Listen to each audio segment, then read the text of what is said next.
Rádio Rio de Janeiro, a emissora da Fraternidade, passa a apresentar Luz na Penumbra, programa que leva ao seu coração a mensagem da doutrina espírita.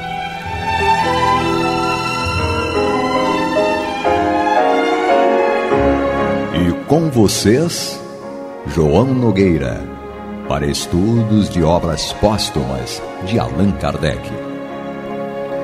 Olá, meus queridos amigos e irmãos, aqui estamos nós, uma vez mais, com alegria renovada, como nós sempre falamos. E outro dia me perguntaram assim, por que você sempre fala com muita alegria, com alegria renovada?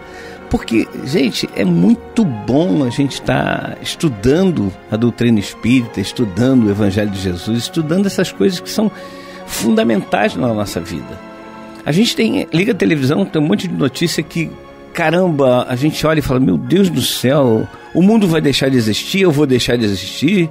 Aí você ouve um rádio, né, qualquer, sem ser a Rádio Rio de Janeiro, também abre o jornal, tá cheio de notícia ruim, e agora o WhatsApp, Facebook, Instagram, etc e tal, trazendo essas coisas ruins pra gente. Então, quando a gente está estudando o Evangelho de Jesus, está estudando a doutrina espírita, é uma alegria, tem que ser uma alegria. Por isso que toda vez que a gente entra no ar, em qualquer programa, é com muita alegria que estamos no ar novamente, sim. E agora apresentando, dentro do programa Luz na Penumbra, o estudo do livro Obras Póstumas. Nós estamos já no parágrafo 7º, que é dos Estatutos Constitutivos, mas queria lembrar que nós estamos, claro, na Rádio Rio de Janeiro, em 1400 kHz AM, a emissora da Fraternidade, e também pelo digital, que é o site da Rádio Rio de Janeiro, que é radioriodejaneiro.digital. Há algum tempo, mais de um ano já, nós mudamos o site para mostrar a nova cara, digamos assim, da Rádio Rio de Janeiro. Ela deixa de ser somente rádio e passa a ser também digital, passa a ir para a internet, passa a ser pelo site, pelo YouTube, pelo Facebook, pelo Instagram, por vários canais, para chegar não só aqui na cidade do Rio de Janeiro, no entorno, mas também em todo o Brasil e, claro, em todo o mundo. Hoje, a Rádio Rio de Janeiro chega em todo o mundo. Então, inclusive, se você está aí em outro país ouvindo a Rádio Rio de Janeiro, se você está na Ásia, na África, na Europa, na Oceania, ou aqui nas Américas mesmo, em outros países ou em outros estados do Brasil, mande essa mensagem para nós. Olha, eu estou ouvindo de tal lugar. Porque é importante que nós saibamos de onde nós estamos sendo recebidos, porque faz parte do processo de modernização da Rádio Rio de Janeiro exatamente a digitalização da rádio. Não é um escaneamento, mas é transformar a rádio cada vez mais em digital, em internet, seja o canal que for pela internet.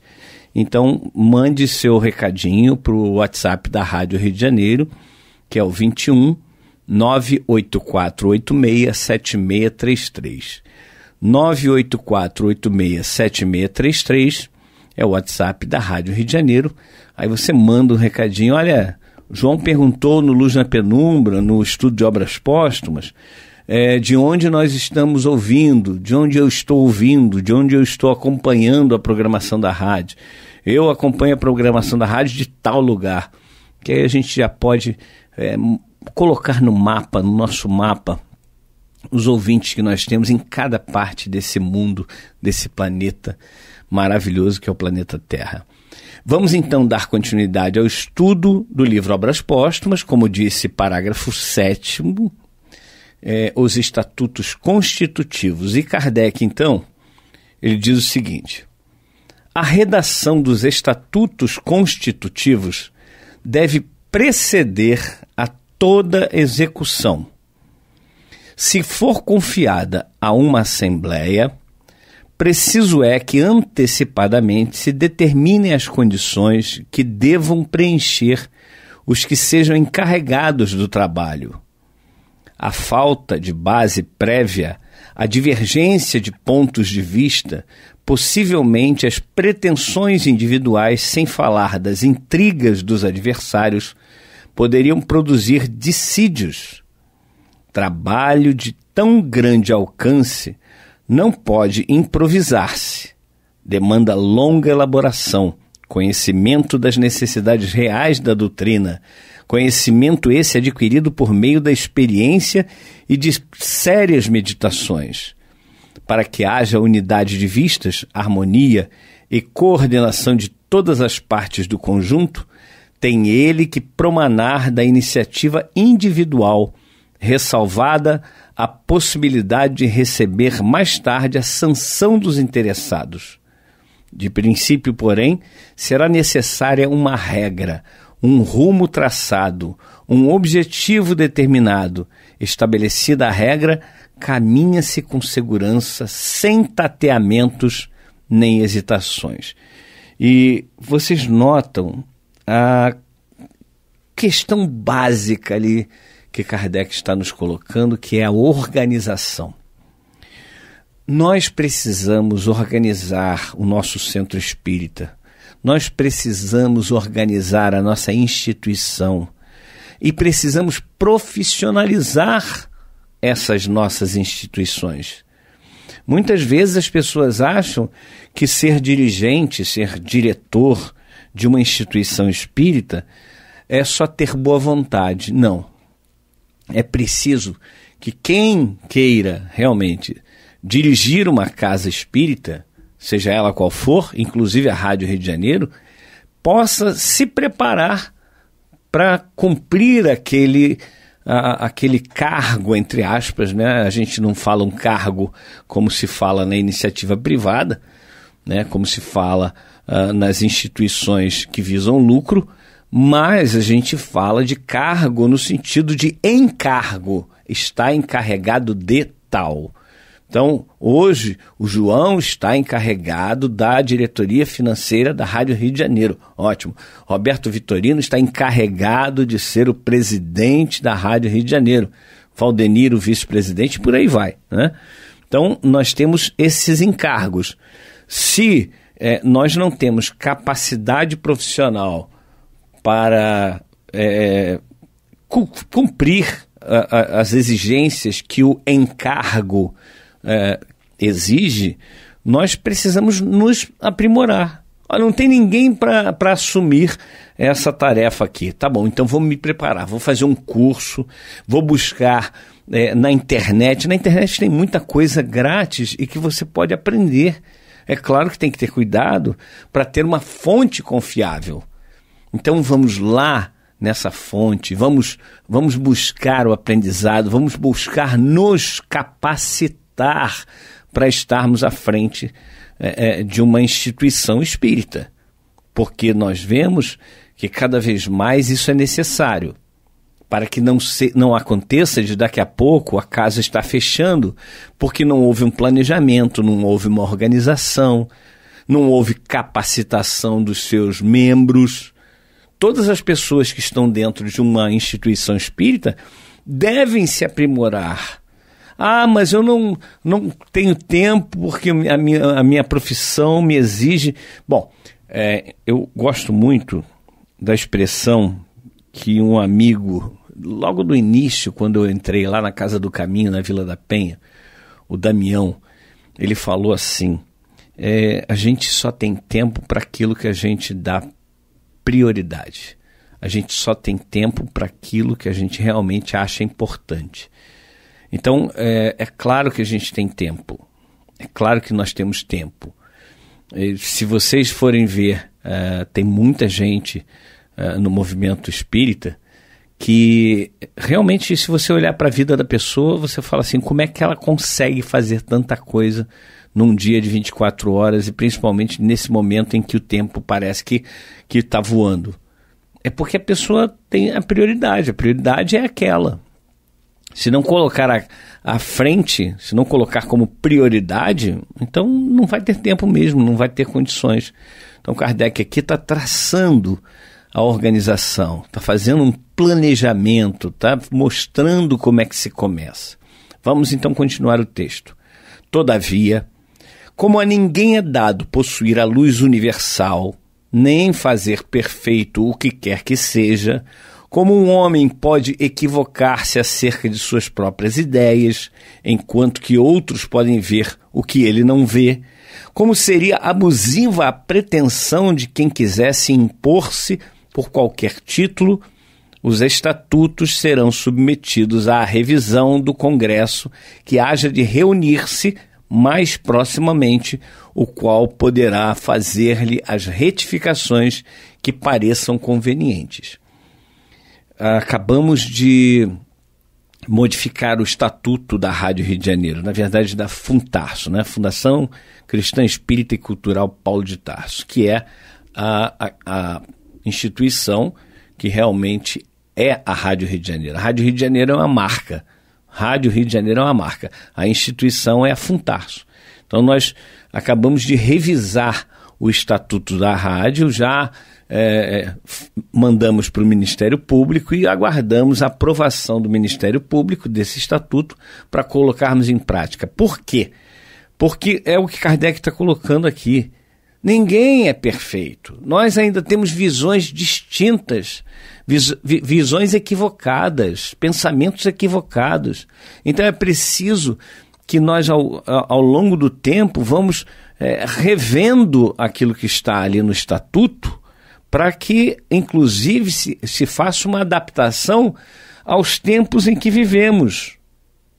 Nós, se fizermos um estatuto hoje e pegarmos esse estatuto daqui a 30 anos, vamos ver que muita coisa mudou e a gente vai ter que readequar. Acho até que daqui a 30 anos é muito tempo. Talvez daqui a 5, daqui a 10, não sei. A gente tem sempre que olhar o estatuto e fazer essa revisão. Bem, meus amigos e irmãos, vocês estão acompanhando o estudo de Obras Póstumas, o livro Obras Póstumas, e nós estamos estudando o parágrafo que fala dos estatutos constitutivos dentro do capítulo Constituição do Espiritismo. Então vamos dar continuidade à leitura para que nós possamos compreender melhor o que é que Kardec está querendo nos passar com esse subtema que é os estatutos constitutivos. Como devem ser os estatutos de uma casa espírita, de uma instituição espírita. Mas, diz Kardec, uma constituição, por muito boa que seja, não poderia ser perpétua. É o que a gente acabou de falar, né? O que é bom para certa época pode tornar-se deficiente em época posterior. As necessidades variam com as épocas e com o desenvolvimento das ideias.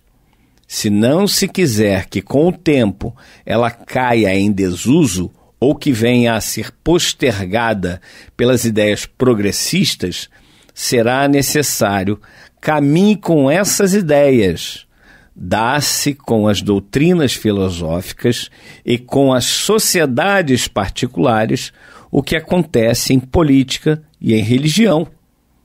Acompanhar ou não o movimento propulsivo é uma questão de vida ou de morte. No caso de que aqui se trata, fora grave erro acorrentar o futuro por meio de uma regra que se declarasse inflexível. Existe muita resistência de algumas pessoas com relação ao novo. O novo tem uma resistência grande. Eu estou na minha zona de conforto, então tá bom assim. É aquela velha frase estagnante que é em time que está ganhando não se mexe. Eu já acho o contrário. O time está ganhando, então vamos mexer um pouco as peças para que esse time continue com condições de ganhar. Porque as peças se desgastam. Num time de futebol, por exemplo, aqui falando para um grupo de pessoas, alguns que gostam de futebol, outros que não gostam, outros que não estão nem aí, nem gostam nem desgostam, mas hoje, antigamente eram 3 substituições, normalmente se fazia no segundo tempo. Dos 11 jogadores, 3 eram substituídos. Hoje são 5, ou seja, praticamente 50% do time é substituído. Então, se você quer uma determinada tática com um determinado adversário, você tem que colocar um determinado time. Se o adversário for diferente, é preciso que você modifique esse time, porque não dá para jogar. E agora falando mais futebolês do que antes. Você jogar com um time que joga na retranca, joga para defender o tempo todo, com um time que também joga na retranca. Aí não vai ter gol, não é? Ao contrário, você não vai jogar com um time que ataca o tempo todo com o teu time que ataca o tempo todo. Senão vai ser um show de gols para os dois lados. Então é preciso ter um senso, é preciso olhar e ver o tempo em que nós estamos vivendo. Se nós hoje nós nos comunicamos com as pessoas através do telefone, mais tarde será através do WhatsApp e depois sabe lá Deus o que vem, nós temos que nos adaptar. Não dá para a gente viver assim, não, mas eu não quero saber de WhatsApp, nem de Facebook, nem de Instagram, nem de YouTube e tal. Gente, não é nem o futuro, é o presente da humanidade. O futuro da humanidade vai ser mais ainda. Isso aí que está acontecendo, esses meios modernos de comunicação, eles são meios que não são tão, digamos assim, avançados, não. Existem outros meios que já estão sendo testados aí, muito mais avançados. Então, nós precisamos ter a base. Estamos cada vez mais nos adequando a um mundo diferente. Vai chegar uma hora que não vai ter mais documento. Nós vamos ser identificados pela retina, pelos nossos olhos. Já somos identificados há muito tempo pelas digitais. E agora, por exemplo, quando nós entramos em determinados prédios, ou até no aeroporto mesmo, né, a questão do passaporte. Eu me lembro a última viagem internacional que eu fiz, que eu voltei, simplesmente apoiei o passaporte num leitor, num scanner, e numa espécie de máquina fotográfica na parte de cima, olhando para o meu rosto, olhando entre aspas, claro, para o meu rosto. E aí o que acontece? Ele lê o que está no passaporte e confirma com a leitura facial. Os celulares hoje, você já paga as coisas através do celular. Encostando o celular, eu vou para o metrô, por exemplo, pegar o metrô, eu pago no cartão de crédito que está no meu celular. Simplesmente encosto lá e pronto, ele passa. Né? Com a minha digital, é óbvio, por causa de segurança. Então, os tempos mudam e a gente tem que se adequar aos tempos, senão, como ele diz aqui, Kardec diz aqui, é uma questão de vida ou morte. Não dá para ficar inflexível. Continua Kardec. Não menos grave erro seria introduzir com muita frequência na constituição orgânica modificações que acabariam por privá-la de estabilidade. Faz-se mister, ou faz-se necessário, proceder com ponderação e circunspecção. Só uma experiência de certa duração pode permitir-se julgue da utilidade real das modificações. Ora, quem pode em tal caso ser juiz? Não será um único homem, que geralmente só do seu ponto de vista vê as coisas. Tampouco será o autor do trabalho primitivo, porque poderá ser demasiado complacente na apreciação da sua obra. Serão os próprios interessados, porque experimentam de modo direto e permanente os efeitos da instituição e podem perceber por onde ela peca. Ou seja, seria, no caso de fazer um estatuto, há várias mãos, várias pessoas trabalhando no estatuto, e depois distribuir esse estatuto aos demais membros da instituição para que eles viessem com comentários. É assim que acontece. A nossa rádio, quando nós fizemos o estatuto, ou revisamos o estatuto, foi o Aloysio Guigino, o André Monteiro, não lembro mais quem foi que participou, mas esses dois com certeza, o Vitorino com certeza também participou da revisão do estatuto, e aí depois nós distribuímos essa revisão do estatuto para os conselheiros da rádio. Como vocês, alguns já sabem, são 42 conselheiros na rádio. Então foi distribuído, houve uma assembleia para aprovar o estatuto, e as pessoas antes mandaram seus comentários. Alguns comentários foram aceitos, outros não, como é normal. Então, nessa assembleia que foi para discutir o estatuto, foram ditas quais eram as sugestões aceitas, as modificações no draft, como a gente chama, né? No rascunho, digamos assim, do estatuto, da revisão do estatuto, e aí foi votado. Cada item ia sendo votado pelos membros do conselho. E aí foi aprovado, no final, um estatuto, com todos opinando a respeito daquele estatuto. E isso é o que Kardec está dizendo aqui, que é fundamental. Continua Kardec. A revisão dos estatutos constitutivos se fará pelos congressos ordinários, transformados para esse efeito em congressos orgânicos, em determinadas épocas, e assim se prosseguirá indefinidamente de maneira a conservá-los sem interrupção ao nível das necessidades e do progresso das ideias, ainda que a 1000 anos daqui.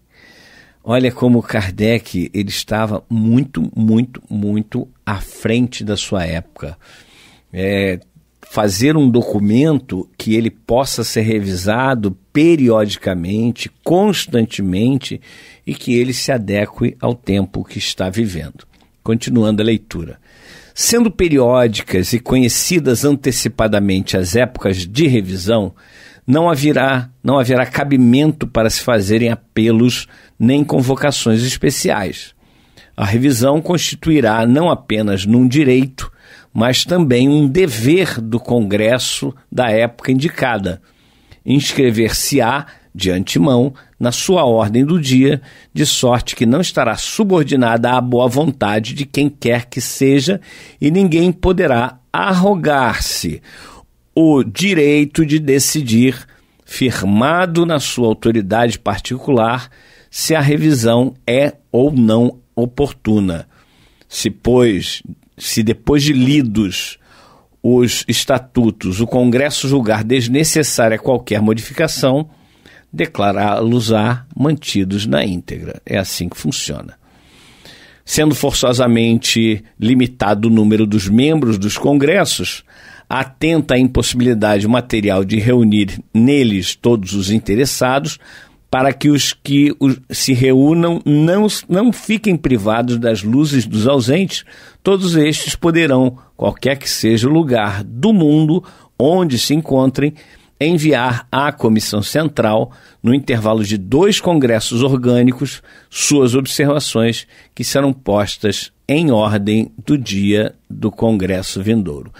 E aí está o início do texto. Já estamos, na verdade, na metade, e no próximo programa nós vamos terminar esse parágrafo 7º, e nós, então, vamos tentar entender exatamente o que Kardec está nos passando.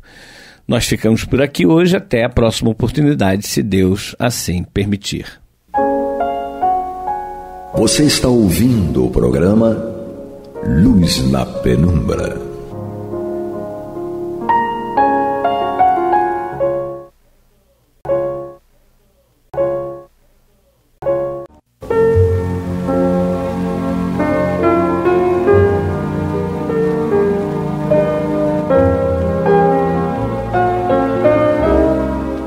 Rádio Rio de Janeiro está levando ao seu lar e ao seu coração a mensagem consoladora da doutrina espírita, através do programa Luz na Penumbra.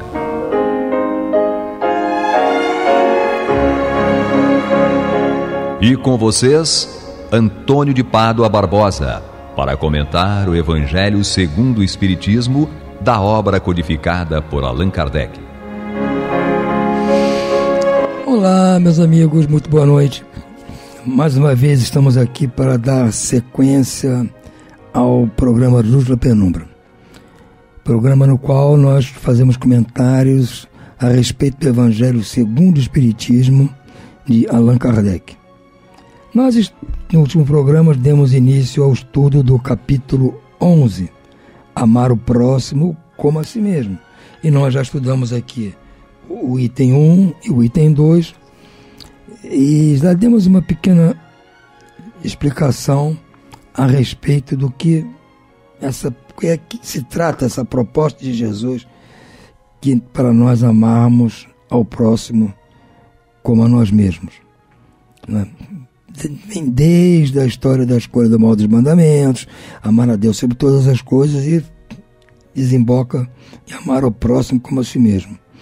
E terminou com aquele versículo em que Jesus propunha que amar ao próximo é fazer a ele somente aquilo que você gostaria que eventualmente ele fizesse com você também. Aí está tudo igual. Fora disso, você não está amando o próximo. E no item 3... Kardec nos traz aqui, em Mateus também, capítulo 18, itens 23 a 35, uma pequena parábola contada por Jesus a respeito deste tema. Diz aqui Jesus: o reino dos céus é comparável a um rei que quis tomar conta dos seus servidores. Tendo começado a fazê-lo, apresentaram-lhe um que lhe devia 10.000 talentos. Mas como não tinha meios de os pagar, mandou seu senhor que o vendesse a ele, sua mulher, seus filhos, tudo que lhe pertencesse para pagamento da dívida. O servidor, lançando-se aos pés, o conjurava dizendo: Senhor, tem um pouco mais de paciência e eu pagarei tudo. Então o senhor, tocado pela compaixão, deixou-o ir e lhe perdoou a dívida. Esse servidor, porém, ao sair, encontrou um dos seus companheiros que lhe devia 100 dinheiros, e segurou-o pela goela e, quase a estrangulá-lo, dizia: paga-me o que me deves.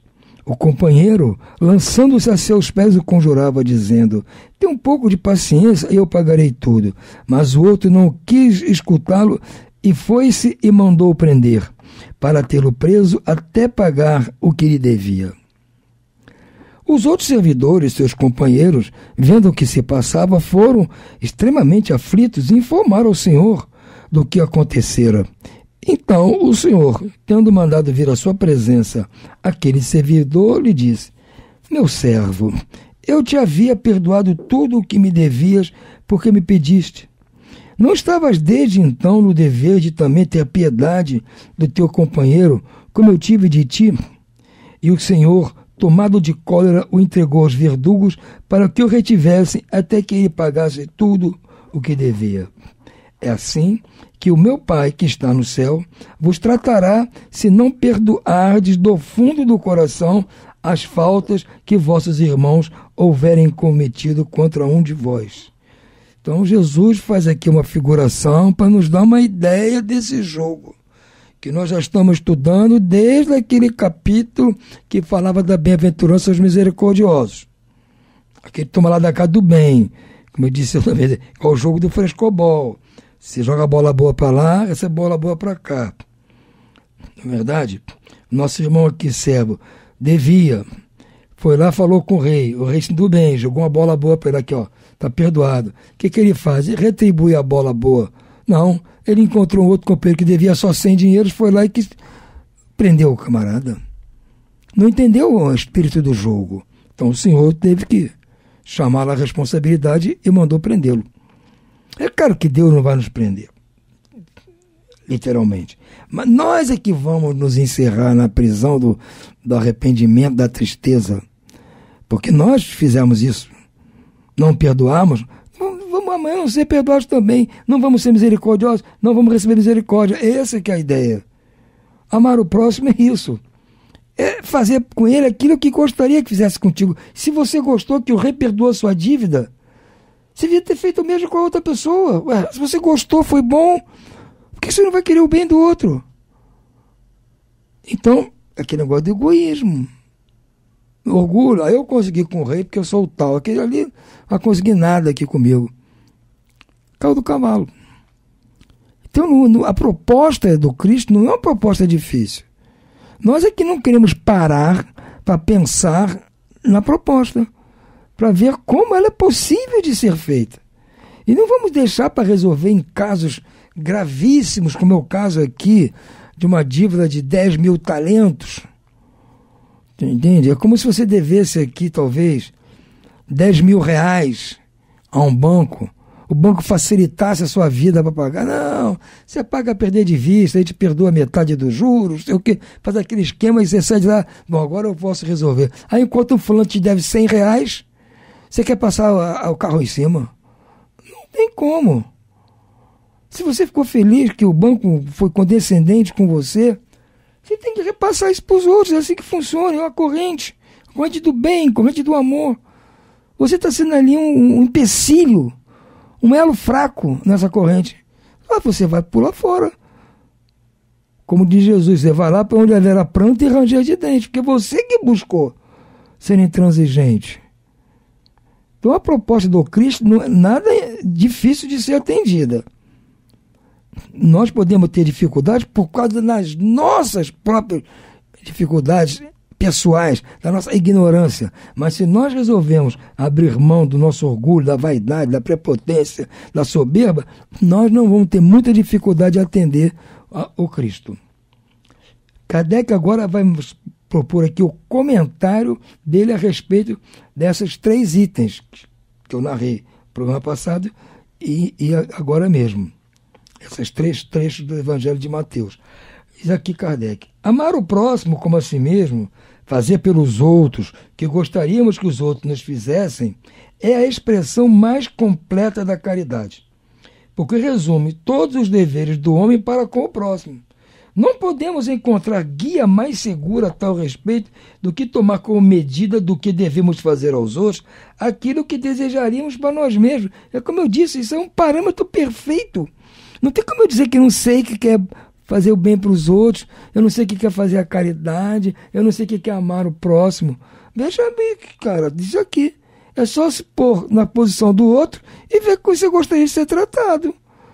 Se o outro está com fome, você dispõe de comida, alimento, ou um trocado. Não vou dar não. Mas põe-se no lugar dele. Se você estivesse com fome, você não gostaria que aparecesse um cristão para lhe atender? Então, é isso aí. É só se trocar de lugar para ver como é que ficaria a coisa e dá para a gente entender. É claro que nós vamos errar aqui e ali, não vamos entender direito, que faz parte da nossa ignorância. Mas a maioria das vezes nós cumprimos isso, nós teremos dado um passo enorme em direção ao reino de Deus. Com que direito exigiríamos dos nossos semelhantes melhor proceder, mais indulgência, mais benevolência e devotamento do que os termos para com eles, o que temos para com eles? Eu não posso exigir dos outros mais do que eu daria a eles, de mim a eles. Se eu daria a eles isto, eu só posso exigir deles isto, não posso exigir mais. Eu não posso dar menos a eles do que eu gostaria de receber. A prática dessas máximas tende à destruição do egoísmo. Exatamente, à medida que nós vamos praticando isso, nas pequenas coisas, no dia a dia, naquelas coisas que realmente não são problema para nós fazermos, não nos vai dar trabalho, não vai atrasar o nosso tempo, não vai fazer nada demais. A gente puder atender, vamos atender. Aí nós vamos ganhar um hábito. Depois, para as coisas maiores, nós vamos começar a ter tempo, pensar melhor, para atender as outras coisas também. É uma questão de treinamento. Aliás, como tudo na vida, nós temos que treinar, gente. Até para fazer o bem, nós temos que ir treinando, começando com as pequenas coisas, como eu digo sempre. Começa dando bom dia às pessoas, boa tarde. Oh, por favor, não, senhor primeiro. Essas gentilezas do dia a dia são caridade. São caridade. Porque você está fazendo bem à pessoa, desejando ela um bom dia. Você desejar o bem dela. Bom trabalho hoje. Muito obrigado. Então, passe bem. Você está desejando que a pessoa passe bem. Então, você quer o bem dela. Isso é caridade. É a benevolência. Se ela errar com você, não, fulano, tudo bem. Eu entendo, você estava num momento difícil, né? Tudo bem, vida que segue. É assim que funciona. E nós temos que treinar as pequenas coisas. Se a pessoa esbarrou em você na rua, não, tudo bem.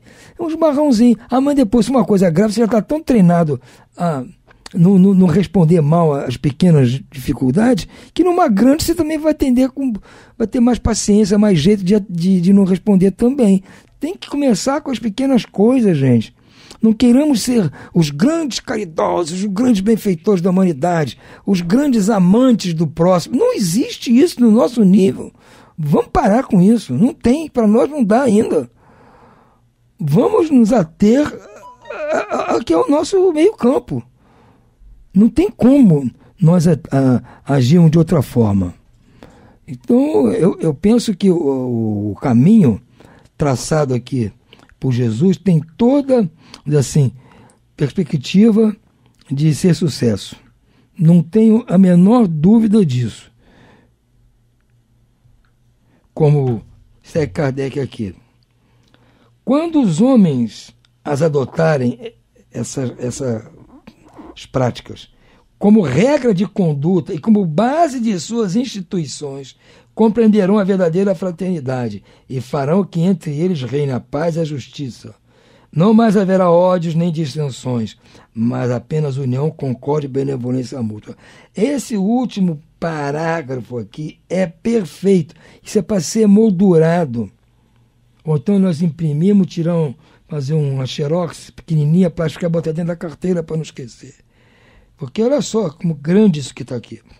Quando os homens adotarem como regra de conduta, como base das instituições, ou seja, não só nós pessoalmente agirmos assim, essa prática, querer o bem do outro, só fazer ao outro aquele que gostaria que nós fizéssemos. Se as nossas instituições agissem também desta forma, principalmente aquelas públicas, que por ser público, infelizmente, as pessoas acham que não tem dono. Público significa que nós somos os donos. Então, mais respeito, gente, com o que é público.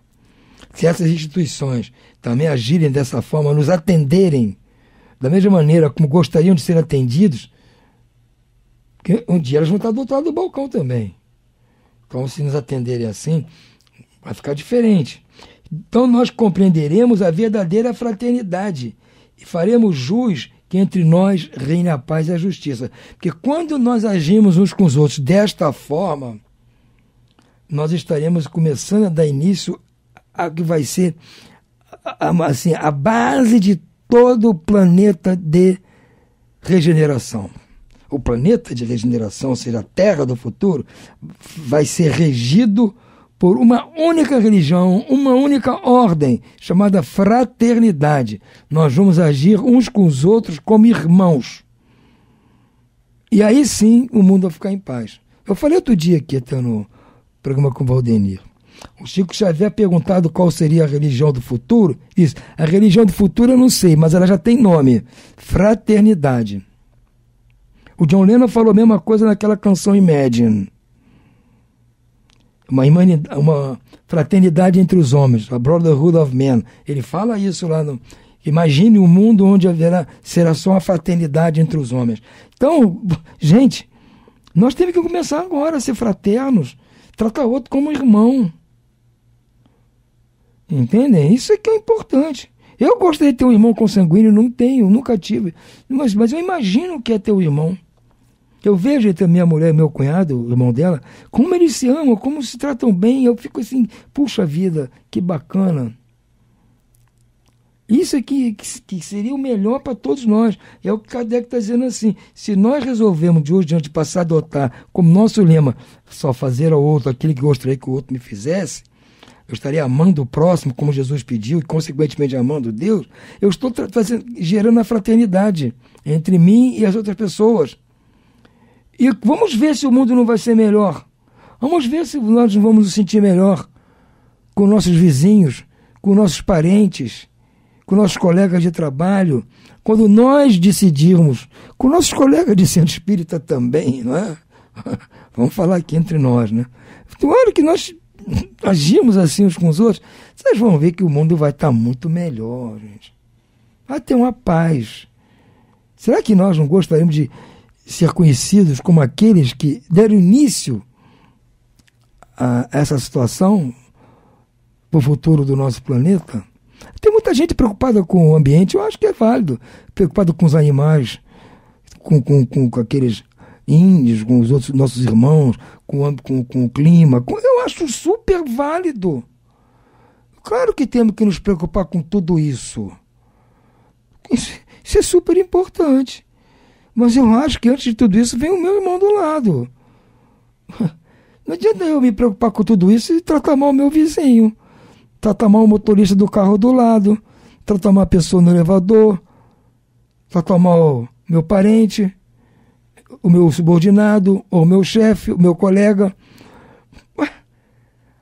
Diz aí que a obra máxima da criação divina somos nós. Então eu estou mais preocupado com a geleira da Antártica do que com o meu vizinho aqui. Não tem sentido. Não sou contra, eu tenho que preocupar com a foca, com o pinguim, tudo. Eu sou super a favor. Eu adoro os animais. Minha casa é cheia de planta. Cuido delas com o maior carinho. Adoro planta. Adoro os bichinhos.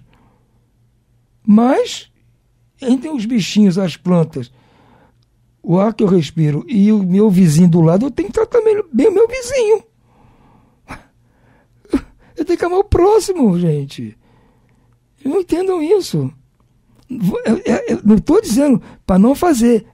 A prioridade temos que ser uns com os outros. Continuemos tratando bem todas as outras coisas, mas a prioridade, o número 1, são os seres humanos como nós.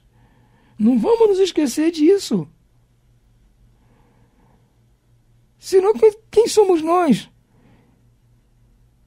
Se nós, para defendermos essas ideias maravilhosas, destruímos a vida de um irmão nosso.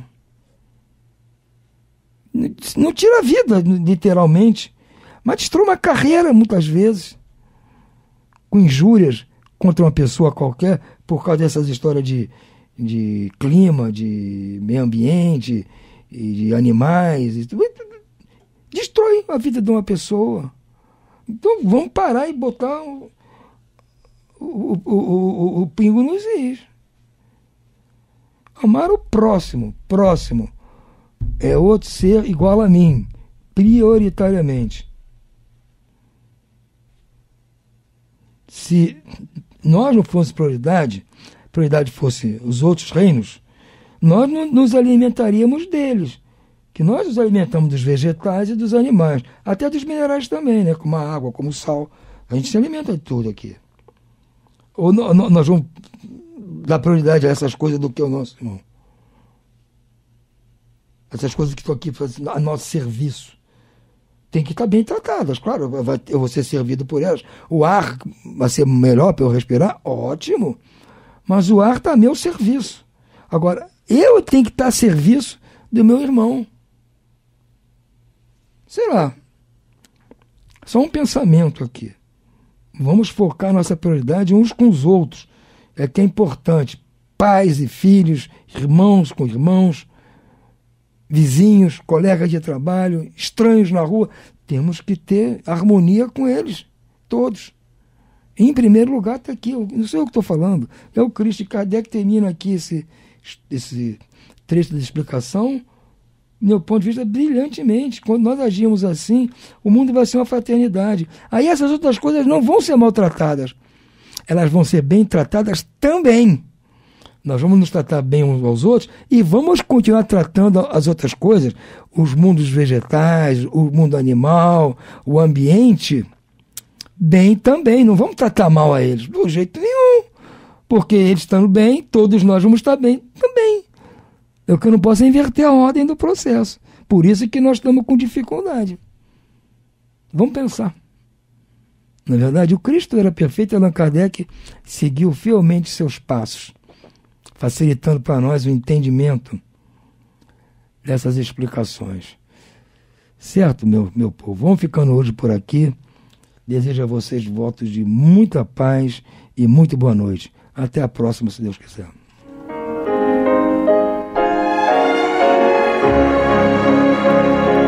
E vamos ouvir agora a prece de encerramento de nosso programa, na voz de Geraldo de Aquino. Jesus, dá-nos coragem para a luta, piedade para os insultos e misericórdia para as injustiças e ingratidões. Limpa nossa alma de inveja e ambições mesquinhas, de ódio e de vingança o nosso caminho. E que dentro em pouco, ao recolher-nos de novo ao calor do nosso leito, para que o sono nos dê a paz e o esquecimento das tristezas humanas, possamos sentir, Senhor, no mais íntimo de nosso ser, a doçura indefinível do Teu amor e a grandeza incomparável da Tua divina presença. Que assim seja.